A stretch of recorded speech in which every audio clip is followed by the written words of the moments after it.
Halo, Assalamualaikum warahmatullahi wabarakatuh. Perkenalkan, nama saya Kaputra Priani dengan NPM 2023 110121.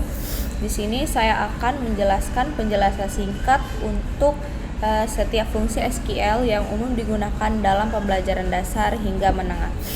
Nah, di sini saya sudah mempersiapkan bagaimana contoh-contohnya pada pertemuan 9 dan sampai pertemuan 14. Kita bisa lihat di sini pada pertemuan 9 yaitu tentang foundation SQL syntax atau yang disebut dengan dasar-dasar SQL. Nah, di mana dasar-dasar ini yang pertama itu ada select, ada from, where, order by. Nah, ini yang sering digunakan tentunya dalam dasar-dasar SQL. Yang pertama kita harus tahu fungsi select itu yaitu memilih kolom yang ingin ditampilkan. Lalu yang kedua itu from, menentukan tabel sumber data. Yang ketiga itu ada where, di mana menentukan kondisi filter atau data, atau menentukan kondisi atau ngefilter data. Lalu yang terakhir itu ada order by, di mana kita akan mengurutkan hasil data berdasarkan kolom tertentu. Nah, di sini saya sudah ada contohnya, yaitu dengan menampilkan semua data dari tabel employees. Misalnya seperti select bintang, di mana bintang ini bisa menampilkan semua untuk data dari tabel employees tersebut. Nah, di sini tinggal kita run. Nah, maka tabel-tabel dari employees akan keluar semua, di mana di sini ada John, Stephen, Nina, Lex, dan lain-lain. Lalu di sini ada first name, last name, email, seluruhnya lengkap hingga gaji dan departemen ID.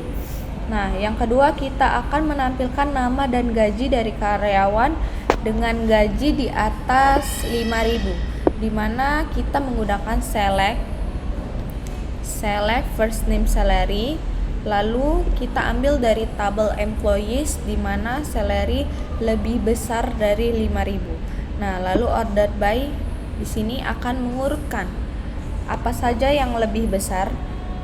Ini ada first name dan salary di mana Stephen lebih besar 24.000.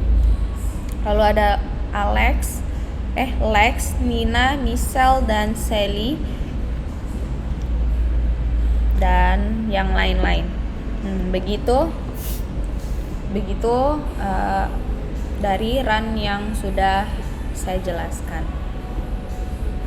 Yang kedua itu ada di pertemuan 10 logic dan function, di mana kita menggunakan sebuah cache, decode dan fungsi bawaan seperti NVL, di mana kita akan menghitung atau memproses sebuah SQL menjadi sebuah logika. Nah, case itu sendiri yaitu membuat kondisi seperti if dalam pemrograman. Lalu NVL itu mengganti nilai null dengan nilai default atau nilai asli sementara. Nah, toChar atau sysdate itu berfungsi untuk memformat tanggal dan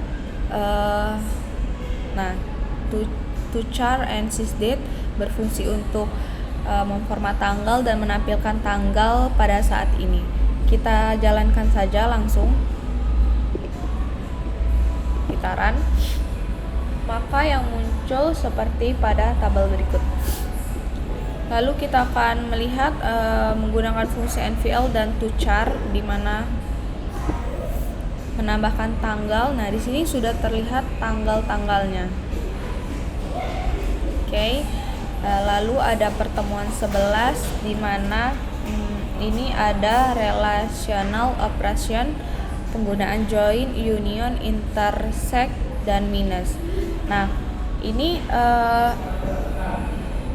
mereka akan membandingkan data dari lebih atau dari satu tabel atau hasil query.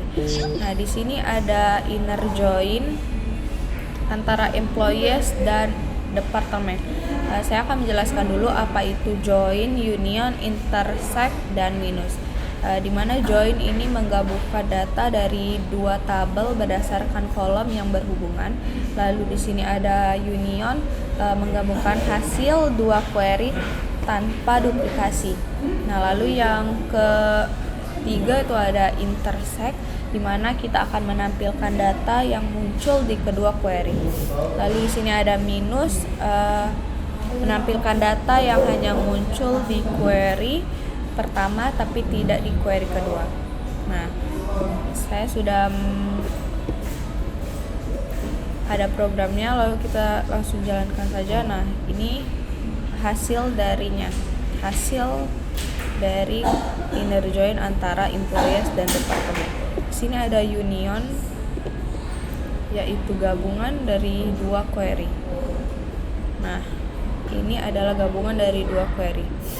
Lalu yang pertemuan 12 itu ada advanced queries dan manipulation data, di mana teknik lanjutan untuk mengambil data kompleks dan memanipulasi data, tambah, ubah, dan hapus. Di mana insert ini tadi sudah saya jelaskan. Yang pertama, insert itu menambah data baru. Lalu yang kedua ini update untuk mengubah data yang sudah ada. Yang ketiga menghapus data. Yang keempat merge atau merge, gabungan dari insert dan update dalam satu perintah. Nah, di sini kita akan langsung menjalankan sebuah pemrograman berikut. Nah, ini ada first name dan salary, di mana ini adalah subquery untuk menemukan karyawan dengan gaji maksimal. Lalu ini ada insert data baru, di mana kita menambah data yang belum tersedia. Lalu di sini update data, kita memperbarui data yang ada. Nah, di sini ada delete data, yaitu menghapus sebuah data. Lalu ini ada merge upsert atau gabungan dari sebuah insert dan update dalam satu perintah. Lalu di sini ada pertemuan 13, yaitu database struktur dan integrity, di mana ini kita akan pembuatan struktur tabel dan aturan yang menjamin integritas atau konsistensi data. Nah, di mana kita akan membuat tabel baru, menambahkan foreign key, lalu ada constraint tambahan, di mana kita membuat, mengubah atau menghapus struktur tabel. Create, alter, dan drop itu yaitu membuat, menghapus, atau struktur tabel. Nah, kita jalankan saja minimal satu, yaitu membuat tabel baru. Error guys. Kita lanjutkan saja. Di pertemuan 14 itu ada optimization dan abstraction, di mana ini ada view, index, explain, dan ini untuk mempercepat eksekusi query yang menyederhanakan akses data. Di sini ada membuat view, menggunakan index untuk mengoptimalkan pencarian, menggunakan with common table expression, bisa diikuti saja. Lalu ada menampilkan rencana eksekusi query. Nah, berikut itulah contoh-contoh yang sudah saya jelaskan. Mohon maaf apabila ada kekurangan. Wassalamualaikum warahmatullahi wabarakatuh.